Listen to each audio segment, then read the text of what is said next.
할렐루야. 오늘 뉴 페이스가 보입니다. 감사하고요. 우리 함께 인사하겠습니다. 감사합니다. 감사합니다. 사랑합니다. 사랑합니다. 이제 얼굴 보시면서 축복합니다. 축복합니다. 아멘. 우리가요 지금 성경을 따라서 순서대로 지금 쭉 나가고 있습니다. 모세오경을 지나서 여호수아로 넘어가서 그리고 사사기, 그다음에 룻기를 통과했죠. 그리고 나서 사무엘상, 사무엘하, 굉장히 많이 왔습니다. 또 11번째가 뭐였죠? 열왕기상입니다. 그리고 이제 오늘 12번째 열왕기하에 들어왔어요. 자, 우리가 지난주에 열왕기상 시작하면서 그런 얘기를 했습니다.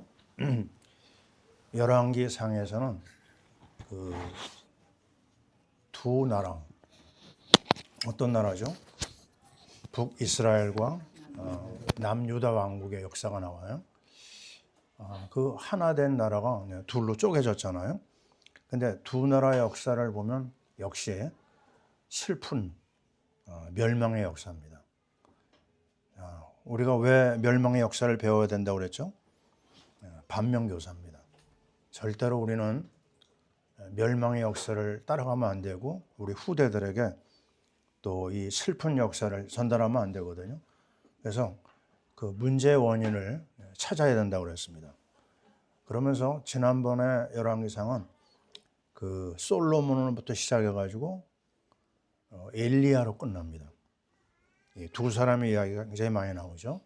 근데 오늘 열왕기 하에는요,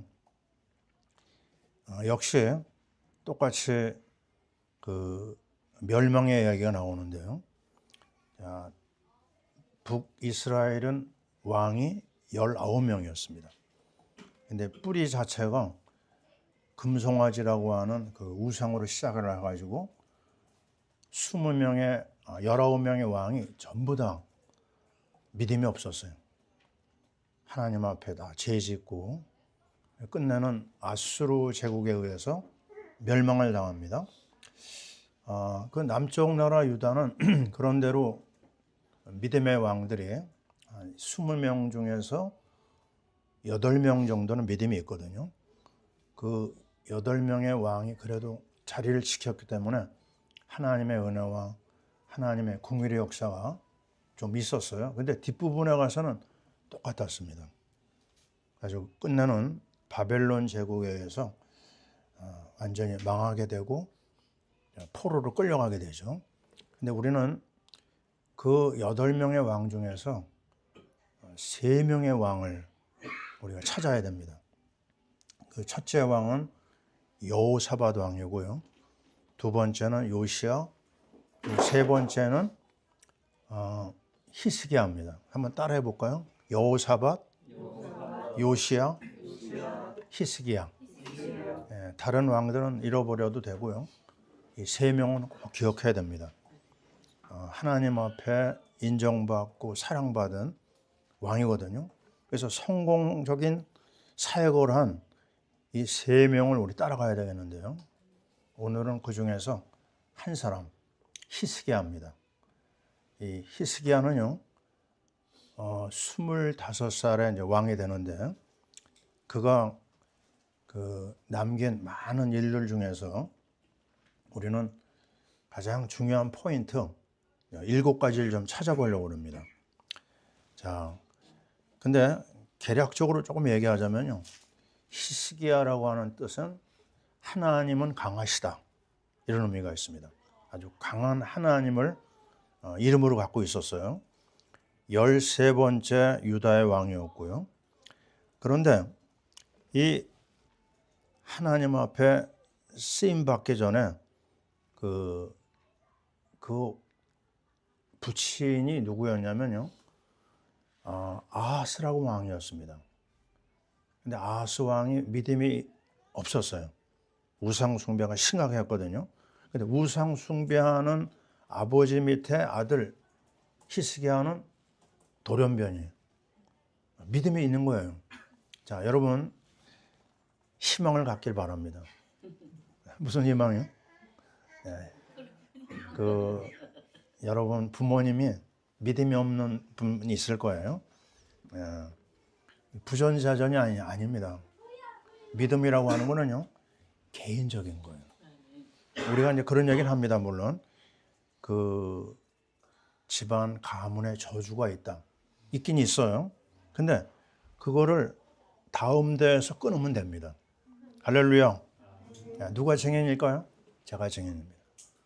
우상 숭배하는 우리 부모님 가정에서 제가 돌연변이로 믿음 생활하고 뿐만 아니라 주의 종의 길을 가고 있거든요. 그래서 여러분한테 제가 소망을 주는 겁니다. 우리 부모님은 믿음이 없는데 괜찮아요. 여러분이 바로 아브라함이 되면 됩니다. 아브라함의 아버지가 믿음이 없었잖아요, 그죠? 예, 데라였습니다. 데라의 그 원을 찾아가 보니까요, 딜레이라고 하는 의미가 있어요. 예, 자꾸만 지체합니다. 계획했던 걸 자꾸 미루고, 그래서 끝내는 가나안 땅에 가지 못하고 그 아버지는 죽거든요. 그러나 아브라함은 새로 출발했지만 아주 멋있게 우리에게 믿음의 본을 보여주고 있어요. 그래서 오늘 히스기야를 보면서 그 멸망에 꽉 차 있는, 북쪽도 멸망이고 남쪽도 멸망인데 그 멸망 속에 그 분위기가 굉장히 어두웠거든요. 그 어두운 멸망의 분위기를 뛰어넘고 있어요. 그래서 제목을 뭐로 잡았다고요? 멸망을 피하는 7포인트. 자, 7포인트 여러분 오늘 말씀에서 마음에 각인하시기 바랍니다.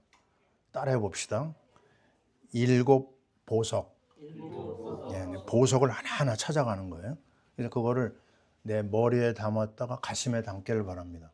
나중에는 영혼에 담아보세요. 그러면 정말 멋있고 성공적인 신앙생활뿐만 아니라요, 세상에서도 성공할 수가 있어요.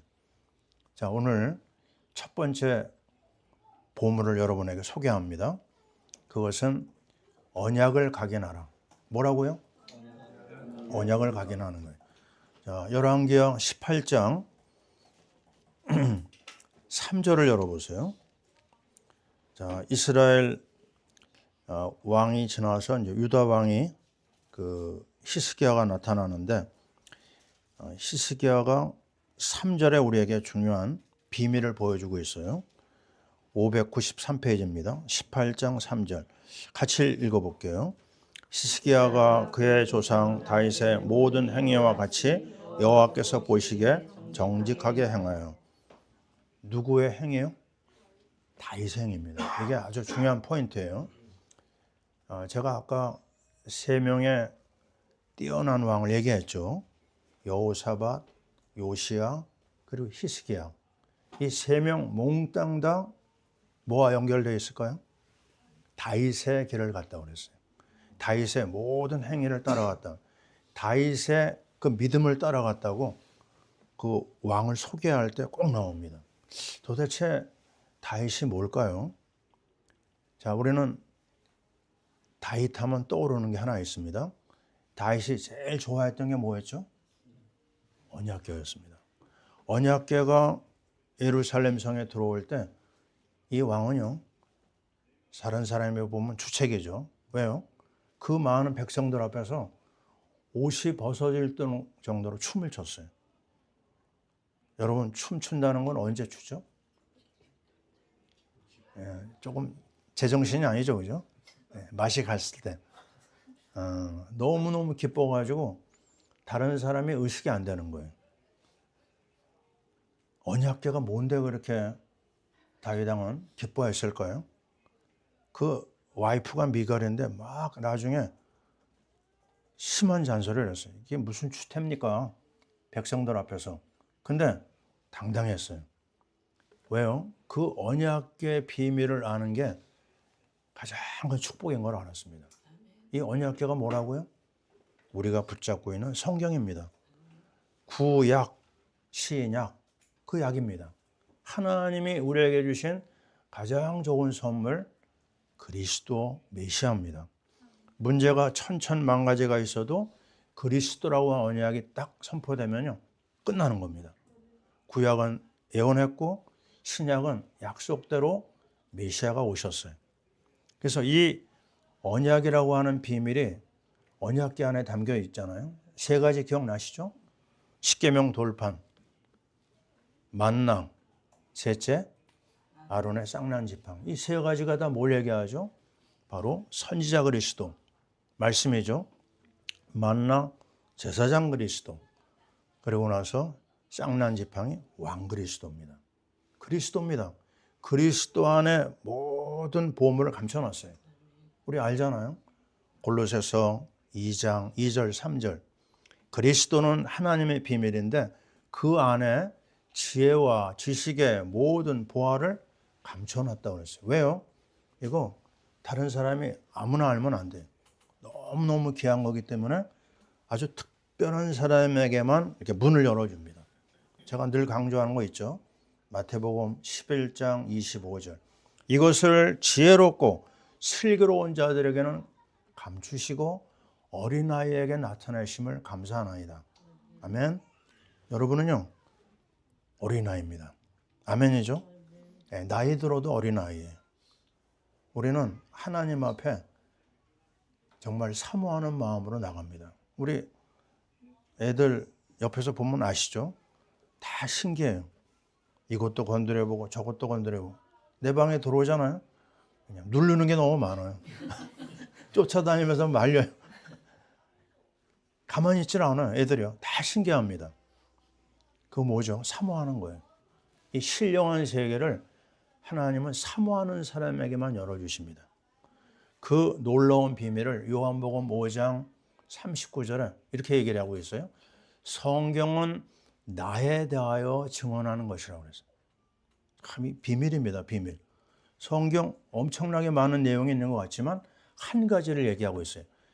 다른데 주변의 것을 붙잡으면 안 됩니다. 뭘 잡아야 돼요? 그리스도를 잡아야 돼요. 다른 거 다 갖고 그리스도 모르면요, 그거 성경 본 게 아니에요. 수많은 불신자들이 성경을 보거든요. 다른 종교도 봅니다. 이슬람교도 보고 카톨릭도 보고요.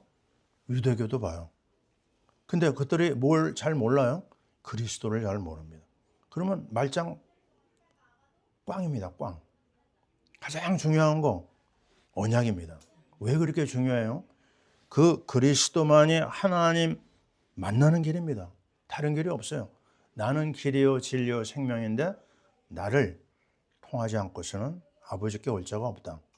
왜요? 그리스도는 우리의 인생의 원죄, 저주 해결한 제사장이십니다. 참 원죄 얘기할 때마다 저는 굉장한 감사가 있어요. 원죄를 모르고 목사가 됐어요. 원죄를 모르고 선교사가 됐어요. 그리고 선교한다고 나가 있었거든요. 근데 어느 날이요, 3장 15절이라고 하는 창세기 이 말씀이 들려지기 시작했습니다.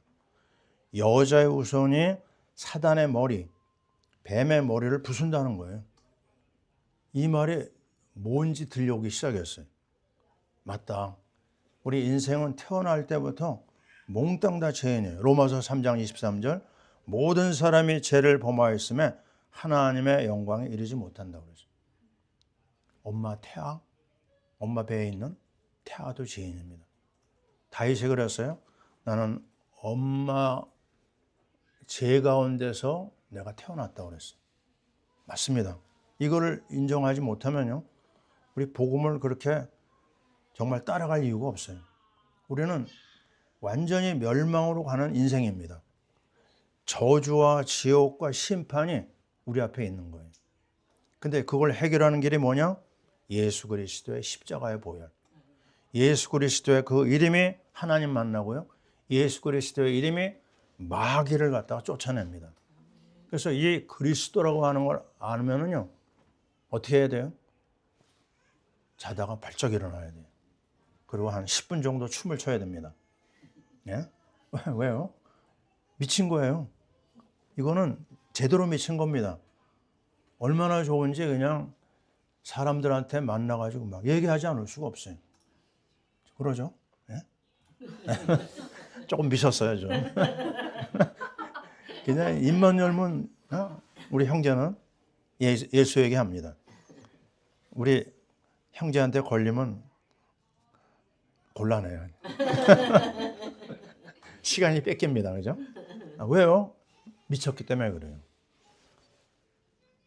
바울을 향해서 미쳤다고 그랬어요. 그랬더니 바울이 맞다. 내가 미쳤다. 미친 겁니다. 예수에 미친 사람이 돼야 돼. 손영원 목사님 뭐라고 했는 줄 아세요? 예수 중독자라고 그랬어요. 마약 안 맞으면 어떻게 돼요? 미칩니다. 그죠? 마약 맞으면 제정신이 들거든요. 우리가 예수에게 미칠 때 모든 게 다 열립니다.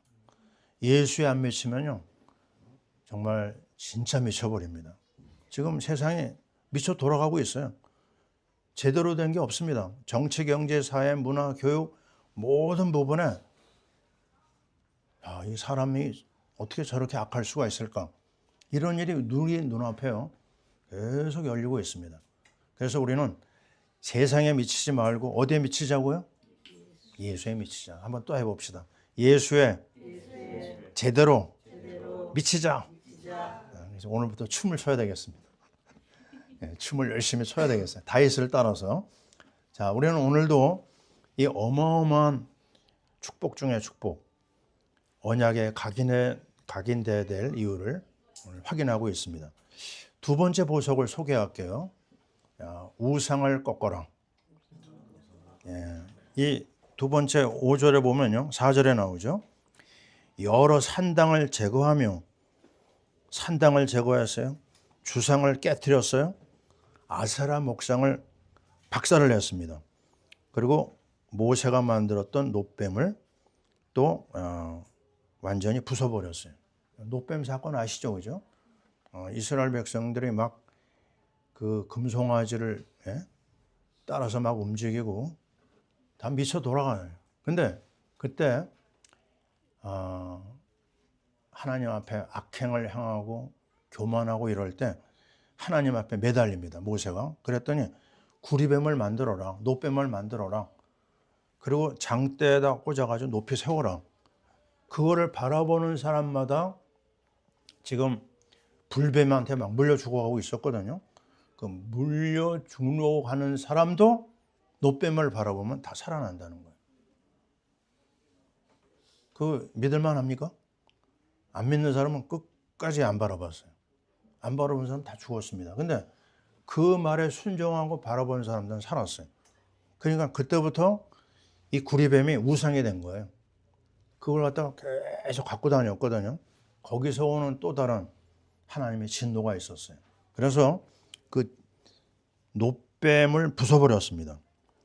하나님 외에 앞서가는 거는요, 다 우상입니다. 그거를 완전히 꺾으라고 그랬습니다. 자, 우리는 한 가지 사건을 기억합니다. 야곱의 여자가 4명이 있었는데요. 창세기. 그 중에서 제일 사랑하는 여자는 라헬이었습니다. 라헬 하나를 얻기 위해서 몇 년 헌신했죠? 14년. 7년 해서 14년을 갖다가 헌신해가지고 라헬을 얻어요. 굉장히 사랑한 거죠.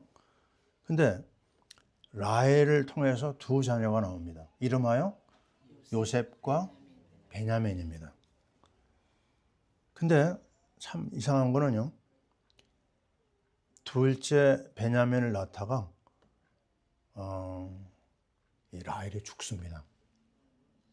왜 이게 중요한 게 요셉이 있고 베냐민이 있는데 왜 하나님이 데려갔을까?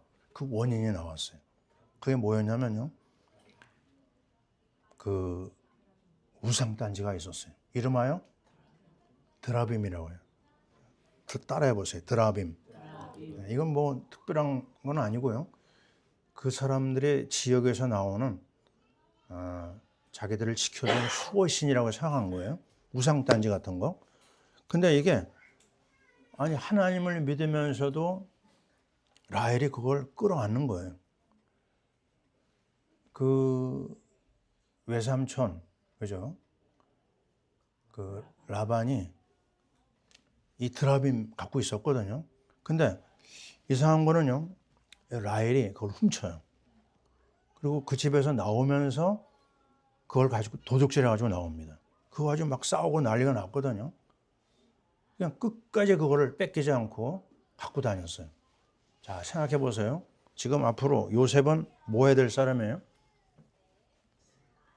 세계복음화 해야 되잖아요. 복음만 해서. 근데 엄마가 그걸 끌어안고 있으면 어떻게 돼요? 망하는 거죠, 그죠? 세계 선교 못 하잖아요. 그래서 하나님이 그를 데려가지 않았을까? 잘 기억해야 됩니다. 우리가 한번 시작한 믿음의 길, 하나님 앞에 멋있게 살려가야 되거든요. 도중에 3000% 빠지면 안 됩니다. 그게 무슨 말이죠? 그리스도보다 앞서는 것이 뭐예요? 우상입니다. 그리스도를 늘 앞에 나가야 돼. 그래서 오늘도 우리는 또 한 번 확인합니다. 그리스도 외에 다른 것을 내려놓자. 아멘이죠? 이걸 확실하게 해야 됩니다. 우리가 알고 있는 엘베델 사건 아십니까? 아니, 사랑하는 딸 중에 디나가 있었어요. 근데 디나가 강간을 당합니다. 이방 족속한테. 그걸로 인해 가지고 그 야곱 집안이 몰살당하는 게 생겼어요. 그때 하나님이 뭘 얘기합니까? 너 이제 다 내려놓고 베델로 올라가라. 네가 가야 될 곳이 베델인데 왜 엉뚱한 데 가 있느냐? 그러면서 그동안 끌고 다니던 우상을 다 땅에다 파묻습니다. 그리고 출발하거든요. 베델을 향해서. 그랬더니 하나님이 그 집에 내리려고 했던 어마어마한 재앙이 끝납니다. 아멘. 자, 기억하세요. 깨끗하게 예수 믿어야 됩니다. 엉뚱한 거 바라보지 말고 여기 나와 있는 것처럼요. 히스기야 왕이 우리에게 보여준 온전한 믿음으로 따라가야 되겠다. 아멘. 세 번째 본문입니다. 따라해 보세요. 말씀의 흐름을 타라. 18장 6절을 읽습니다. 같이. 곧 그가 여호와께 연합하여 그에게서 떠나지 아니하고 여호와께서 모세에게 명령하신 계명을 지켰더라. 아멘. 자, 보세요. 모세에게 명령하신 계명을 지켰습니다. 자, 하나님을 떠나지 않는 길이 뭘까요? 말씀 속에 들어가는 거예요. 말씀을 사랑하는 겁니다. 말씀의 인도를 받는 거예요. 말씀을 통해서 답을 찾아내는 거예요. 말씀을 암송하고 말씀을 포럼하고 말씀을 선포하고 그게 우리 신앙생활의 가장 기본 중의 기본입니다. 우리는 오늘 시간이 없어 다 못 보지만 요시아라고 하는 왕이 뭐가 하나님 마음을 기쁘게 했을까요? 요시아 왕은요, 그 엄마의 영향을 받아가지고 믿음 생활 잘하게 되는데 어느 날 그때 나이가 18살인가 그랬어요. 가만히 보니까 성전이 너무너무 무너져 있는 거예요. 그래서 국고를 들여가지고 이 성전을 수리하기 시작합니다. 하나님이 굉장히 기뻐하셨던 것 같아요. 성전을 수리하다가 거기서 율법책이 나옵니다. 그게 이사야 책이라고 그래요. 이사야서를 딱 발견한 신하가 왕 앞에 가져왔어요. 그리고 그걸 읽습니다. 왕 앞에서. 그랬더니 이 왕이 막 가슴을 치면서 회개하는 거예요. 아, 우리나라가 왜 이렇게 이방 족속에게 짓밟히고 고통당하는 이유를 알았다. 우리가 정말 하나님을 몰랐구나. 우리가 하나님 앞에 너무 떠나 있었구나. 말씀을 몰랐구나. 그래가지고 모든 백성들을 다 한 자리에 모아놓고요. 그 말씀을 읽습니다. 그리고 거기서 결단을 내려요. 모든 우상 다 때려 엎고 유월절 예배가 그때 시작이 됩니다. 할렐루야. 어디서 시작됐다고요? 말씀에서. 말씀으로 돌아가니까 다 회복이 되는 거예요. 우리 매주 목요일마다 Back to the Bible 스타디 하잖아요. 나는 굉장히 좋습니다. 여러분 어떻습니까? 제가 옛날 그 청년 시절에 가졌던 그 은혜가 막 내 안에 막 회복되는 걸 느껴요. 아니 어마어마한 그 보물이 막 거기서 발견되거든요. 누구 말 맞다나 성경 공부는 바닷속에 보물을 캐내는 것이다. 맞습니다. 전혀 예기치 않았던 일들이 거기서 나타나고요. 답도 나오고 해결이 나오고요. 정말 모든 문제가 있어도요. 말씀 속으로만 들어가면 다 해결됩니다. 자, 우리는 오늘 이거 붙잡아야 됩니다. 자, 우리가 지금 사순절 보내잖아요. 사순절 보내면서 지금 성경 계속 읽어 나가죠.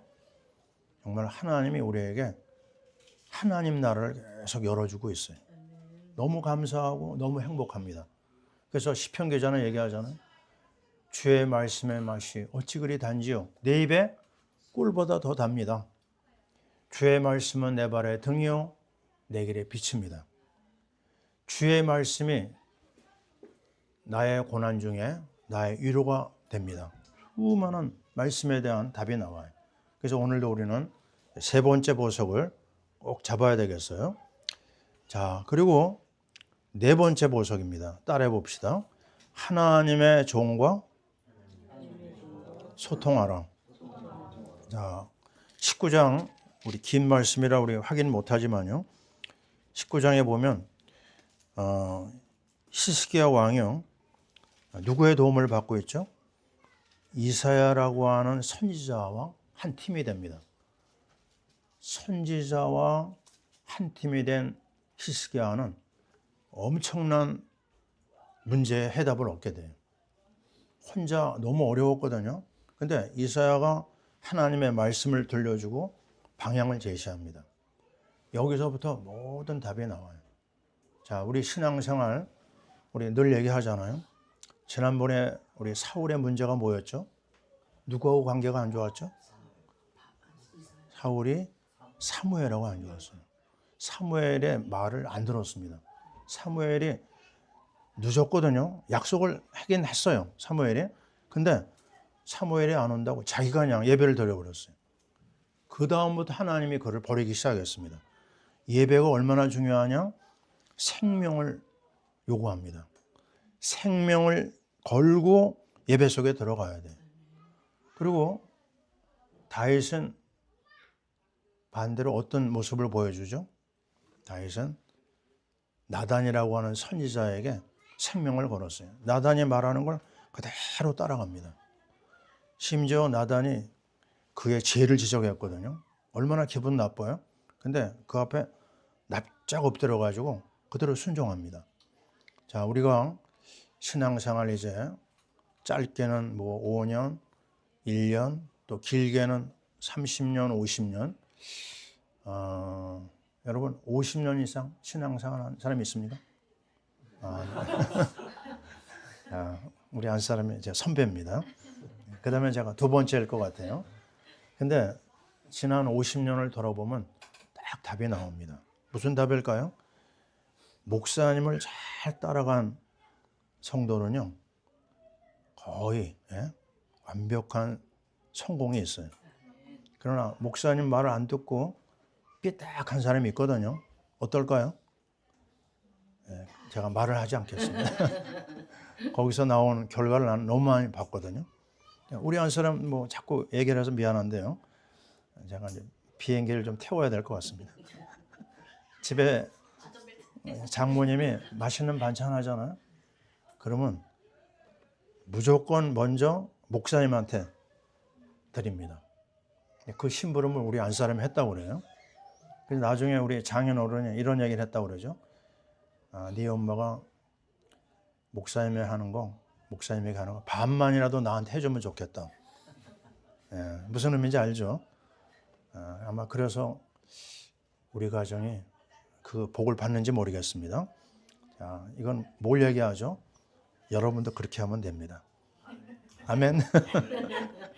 자, 어쨌든 이 장면에서 우리는 봐야 될 게 뭐냐면 많은 사람과 좋게 지내야 됩니다. 그러나 주의 종과의 관계는 너무 중요해요. 왜 그렇죠?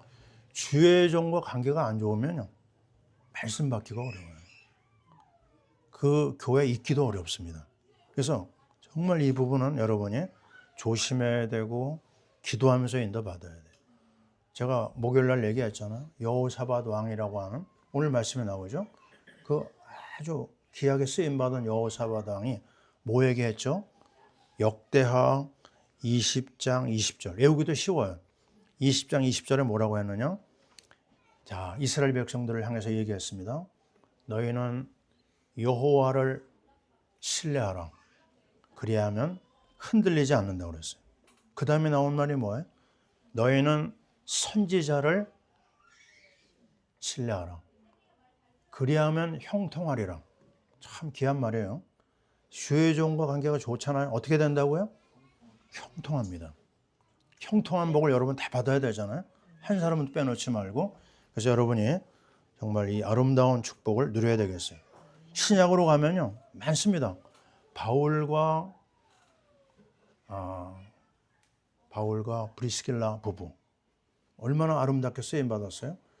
아니, 경제 복을 받을 사람은요. 브리스길라 아굴라 알아야 되거든요. 세계 선교의 모든 산업 지원을 브리스길라 아굴라 했어요. 근데 어떻게 했죠? 그 부부가 로마서 16장 3절에 보면 바울에게 목을 걸었다고 그랬어요. 와, 이거 대단한 말입니다. 그 말이 뭐예요? 주의 종을 위해서 생명 건 거예요. 그 하나님이 그 산업을 축복할 수밖에 없었어요. 이런 얘기 하자면요. 시간이 부족합니다. 베드로가 마가를 아들로 삼았어요. 팀이 됐습니다. 그랬더니 전도자가 된 건 말할 것도 없고 마가복음의 저자가 되고요. 치유운동의 모델이 됐어요. 무너졌던 마가를 누가 살렸다고요? 베드로가 살렸어요. 팀이 됐습니다. 전도팀이 됐어요. 이 아름다운 이야기가 어떻게 우리가 다 이야기할 수 있겠어요? 그래서 주의 종과 정말 좋은 관계를 맺고 소통해야 되겠다. 자, 그 다음에 다섯 번째 보석을 소개합니다. 자, 교회 중심으로 인도받으라. 따라해 보세요. 교회 중심으로 인도받으라. 예. 자, 열왕기하 19장 14절입니다. 같이 읽어요. 히스기야가 사자의 손에서 편지를 받아보고 여호와의 성전에 올라가서 히스기야가 그 편지를 여호와 앞에 펴놓고. 자, 이 어떤 장면이냐면요. 아수르 산헤립이라고 하는 왕이 엄청난 군대를 끌고 와가지고요. 지금 공격하고 그 산헤립 밑에 어떤 사람이 있었냐면 신하가 한 사람이 있었거든요. 따라해 보세요. 랍사게. 예, 이름도 아주 얍삽합니다. 랍사게라고 하는 이 신하가 하나님을 모독하고 이스라엘을 모독하는 편지를 보냈어요. 너희는 아무것도 아니다. 너희들은 망할 것이다. 이 편지를 받아가지고 어떻게 했느냐? 이사야하고 의논하고 나서요. 이 편지를 가지고 하나님의 성전에 올라갔어요. 자, 이게 중요한 겁니다. 여러분이 문제나 사건이나 기쁜 일이나 좋은 일이나 어떻게 해야 돼요? 그걸 가지고 하나님의 집으로 오는 거예요. 예, 이게 굉장히 좋은 하나님의 마음을 움직인 겁니다. 그리고 나서 자 보세요. 15절부터 이야기가 되죠. 하나님 앞에 기도합니다. 하나님 보시옵소서. 16절에 얘기하죠. 귀를 기울여 들으시옵소서. 눈을 떠서 보시옵소서. 산헤립이 살아계신 하나님을 비방하러 보낸 말을 들으시옵소서. 그러면서 하는 말이 뭐예요? 여호와여, 아수르 여러 왕이 과연 여러 민족과 그들의 땅을 황폐하게 하고 그들의 신들을 불에 던졌사오니 이는 그들의 신이 아니요 사람의 손으로 만든 것 곧 나무와 돌뿐이므로 멸하였나이다. 하나님이 승리한 소식을 얘기하는 겁니다. 하나님이 이루실 이야기를 거기서 그대로 고백을 하는 거예요. 어떻게 해요? 하나님의 성전에, 하나님의 집. 정말 우리가 있는 곳이 하나님의 집 아닙니까? 여기도 하나님의 집이죠. 그죠? 두세 사람이 내 힘으로 모인 곳에 나도 함께 있겠다고 그랬어요. 하나님의 집입니다. 자, 우리는 이제 이 처소가 이제 어떤 한계가 오기 때문에 예배 처소를 지금 구하고 있는데요. 우리 집사님들이 그 예배 초소를 찾기 위해서 동분서주하면서 수고하는 걸 듣고 있거든요. 야, 하나님 얼마나 기뻐하실까? 그죠? 내 집보다도 하나님의 집을 더 사랑하는 사람에게 주신 은혜가 있습니다. 그 사람이 바로 누구죠? 다윗입니다. 다윗은 이런 말을 했어요. 하나님의 집에 문지기로 있는 것이 세상에 궁궐에 있는 것보다 낫다. 얼마나 그 마음이 좋아요. 그래서 그가 남긴 시를 보면요, 하나님의 집에 올라가는 이야기가 참 많습니다. 한번 열어보세요. 시편 122편.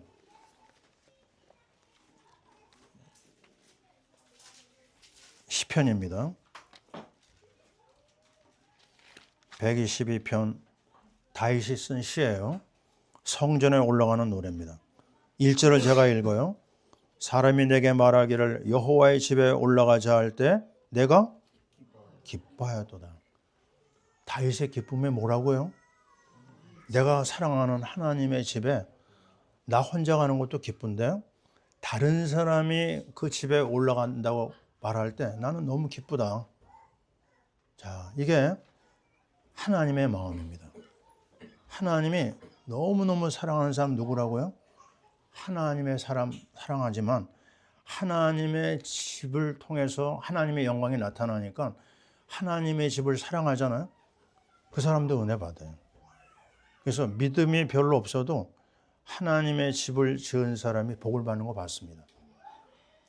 또 신앙생활 잘 못해도 하나님의 집을 향하여서 마음을 쏟고 헌금을 하고 또 열심과 시간을 내놓잖아요. 그 사람도 복을 받더라고요. 자, 이거는요, 하나님이 우리에게 주신 약속입니다. 다윗이 남긴 가장 큰 일 중에 하나가 뭐죠? 성전입니다. 성전. 성전 사랑하는 그 열심이 그의 전 재산을 내놓고 하나님의 집을 지었어요. 물론 그가 피를 많이 흘려가지고 성전 있는 것을 하나님 막으셨거든요. 그래서 아들 솔로몬이 그 성전을 짓죠. 오늘 시편 120편에 이런 말이 나옵니다. 따라해 보세요. 예루살렘을 위하여 평안을 구하라. 예루살렘을 사랑하는 자는 형통하리로다. 예루살렘이 뭐냐면요, 교회입니다. 하나님의 집에. 하나님의 집을 사랑하는 자는 형통하리로다. 예루살렘을 사랑하는 자에게 평안이 찾아옵니다. 그래서 정말 여러분이 어딜 가든지 하나님의 집을 세운다, 하나님의 집을 이롭게 한다, 하나님이 가만히 있지 않습니다. 11조의 말씀도 잘 보세요. 뭐라고 그랬죠? 하나님의 집에 양식을 있게 해라고 그랬어요. 그게 11조입니다. 그러니 하나님이 그 사람을 축복할 수밖에 없는 거죠. 자, 오늘 우리는 이 5번째 보물을 꼭 마음에 담아야 돼요. 그래서 문제 있든 좋은 일이 있든 먼저 하나님의 집을 찾아가라. 네, 하나님의 약속입니다. 자, 요즘에 우리 새벽에요, 그득해서 너무 감사합니다. 제가 얘기했잖아요. 우리 14명 성도 중에 새벽기도 몇 명 나온 줄 아세요? 8명. 예? 왜 8명이냐? 뱃속에 태아까지. 하나님이 하나님의 집에서 드리는 기도 굉장히 기뻐하십니다. 여러분이 이 은혜 계속 참여하길 바라고요. 이제 6번째 본문입니다. 따라해 보세요. 기도의 사람이 되라. 아멘. 자, 지금 읽은 말씀 그대로입니다. 다시 돌아가서, 자, 이 하나님의 집에 올라가서 이 히스기야가 하나님 앞에 기도하잖아요. 하나님 보세요. 들으세요. 우리는 기도를요, 그냥 내 속에 있는 얘기만 꺼내고 끝날 때가 많거든요. 그게 아닙니다. 하나님하고 대화하는 겁니다. 우리 그런 말 하잖아요. 저 사람이 왜 저렇게 나를 괴롭힐까? 이거 기도예요? 기도 아니에요? 아닙니다. 뭐가 기도죠? 하나님, 저 사람이 왜 저래요? 그게 기도입니다. 알겠어요? 그냥 앞에다 하나님만 붙이세요. 안 좋은 거, 좋은 거 할 게 없어요. 하나님을 향하여 부르짖는 거예요. 너는 내게 부르짖으라. 내가 내게 응답하겠고 내가 알지 못하는 크고 아름다운 일을 보여주겠다고 했어요. 구하라 주실 것이요 찾으라 찾을 것이요 두드려라 문이 열릴 것이다. 구하는 이마다 찾는 이마다 문을 두드리는 이마다 다 열릴 거라고 그랬어요. 이 기도의 약속이 내 것이 된다고 하면요, 세상에 어떤 것도 문제가 안 됩니다. 어떤 시험거리가 있어도 괜찮아요. 지금 우리 앞에 크고 작은 많은 일이 기다리는데요, 우리 언약이 있잖아요. 우리 기도가 있잖아요. 끝난 겁니다. 우리 지난주에 들은 말씀이 뭐예요? 언약과 제단과 선지자였어요. 똑같은 얘기입니다. 언약이 뭐예요? 말씀입니다. 제단이 뭐예요? 기도입니다. 그 말씀과 기도가 준비된 사람은 일꾼이 됩니다. 그 언약의 맛, 기도의 맛을 본 사람은 일꾼이 되지 말라고 해도 됩니다. 너무 신기한 일이 일어나니까요. 정말 우리는 이 기도의 이 비밀을 다시 한번 확인하게 됩니다. 자, 오늘 이렇게 기도한 여호수아에게 어떤 일이 일어났죠? 한번 볼까요? 자, 19장 35절을 읽어봅니다. 찾았죠? 같이 읽습니다. 이 밤에 여호와의 사자가 나와서 아수르 진영에서 군사 18만 5천 명을 친지라. 아침에 일찍 일어나 보니 다 송장이 되었더라. 아멘. 무서운 말입니다. 천사 하나가요 18만 5천이에요. 숫자 잃어버리지 마세요. 185명이 아닙니다. 1800명도 아닙니다. 18만 5천 명이 하룻밤 사이에 싹 송장이 돼버렸어요. 뭐 때문에요?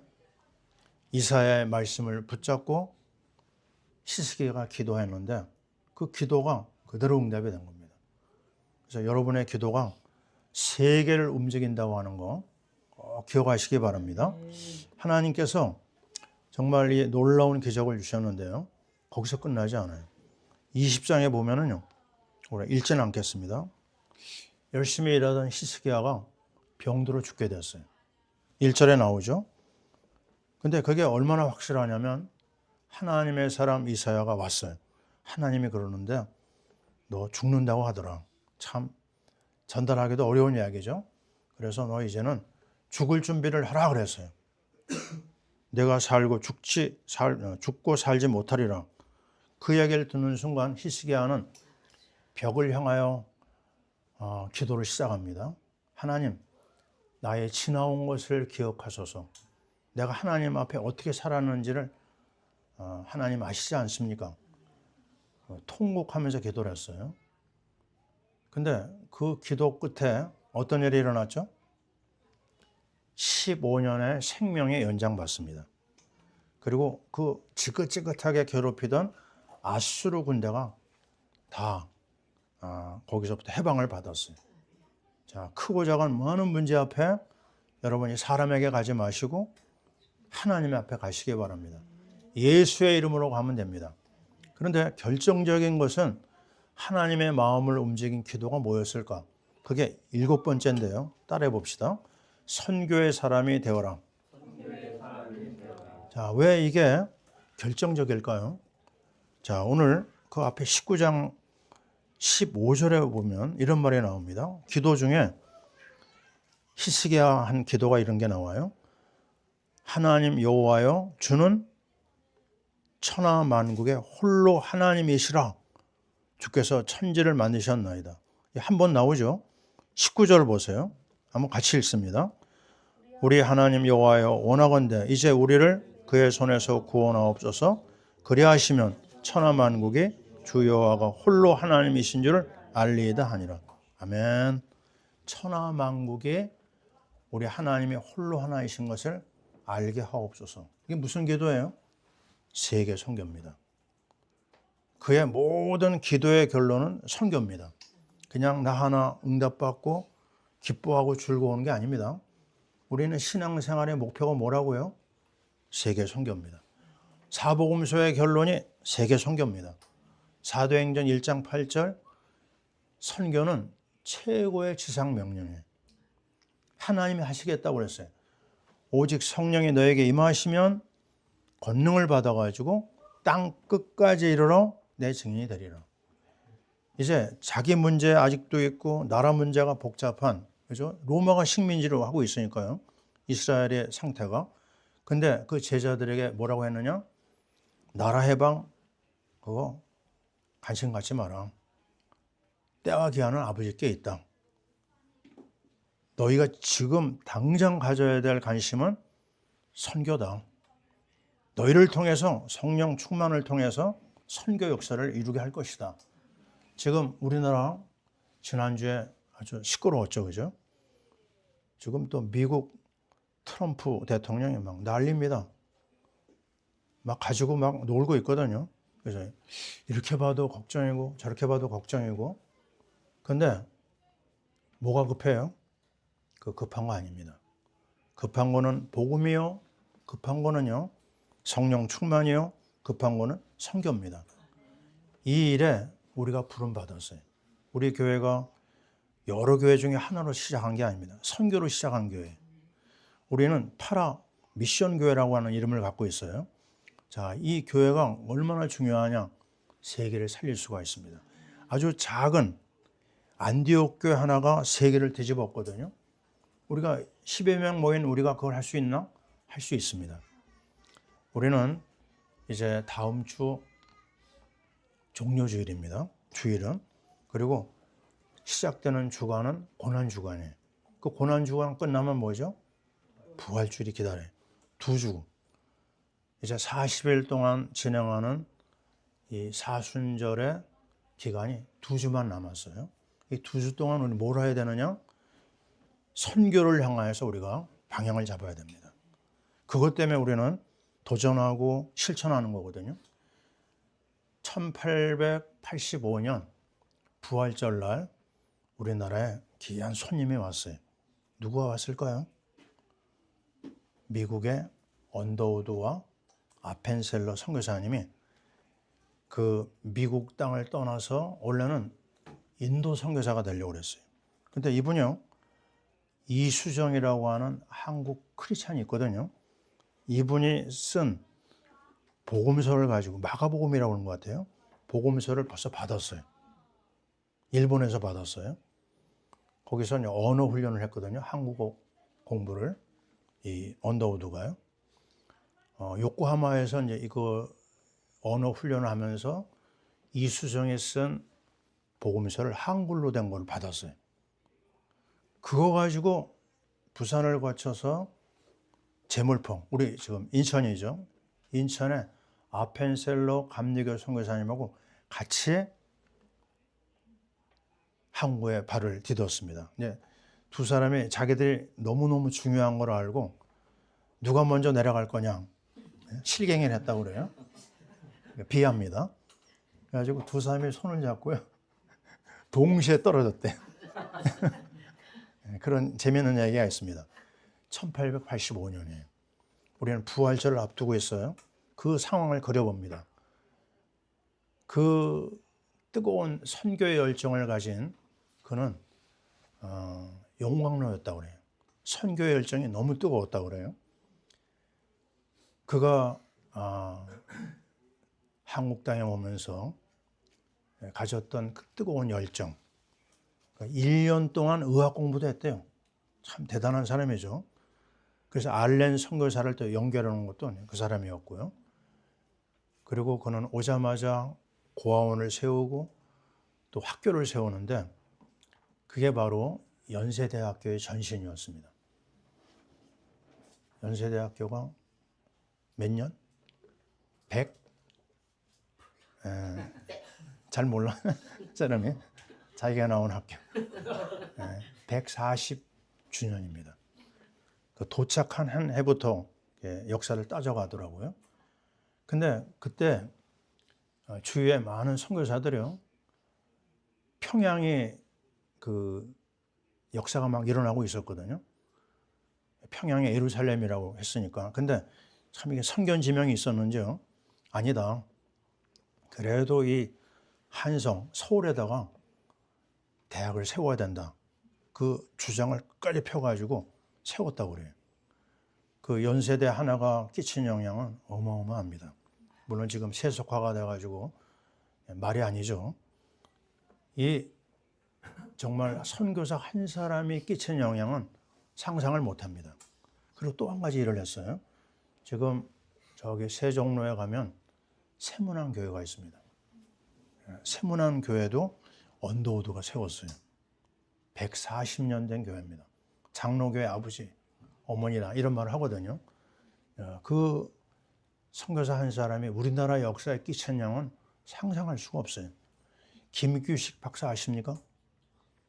우리 상해 임시정부에 외무부 장관도 했고 해방 후에 중요한 정치운동을 했죠. 그 김규식이 고아였어요. 그 아버지가 없었습니다. 근데 이 김규식을 데려다 키우고 미국 대학에 보냈어요. 그래서 우리나라 그 당시에 영어를 제일 잘하는 사람이었다고 그래요. 한두 가지 좋은 일을 한 게 아닙니다. 이 아름다운 선교의 역사는 우리나라를 여기까지 이끌었고요.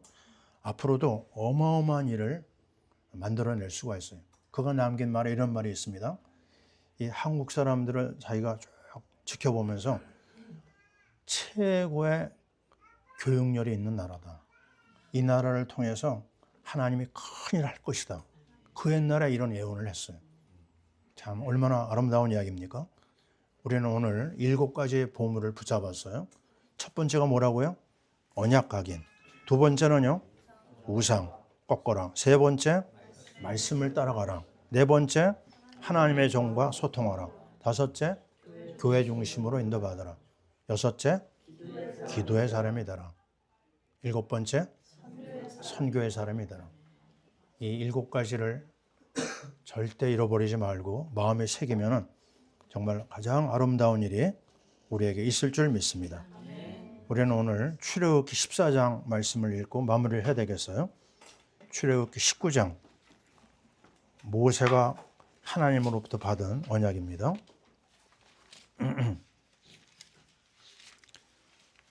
19장 4절에서 6절입니다. 찾았습니까? 같이 읽습니다. 내가 애굽 사람에게 어떻게 행하였음과 내가 어떻게 독수리 날개로 너희를 업어 내게로 인도하였음을 너희가 보았느니라.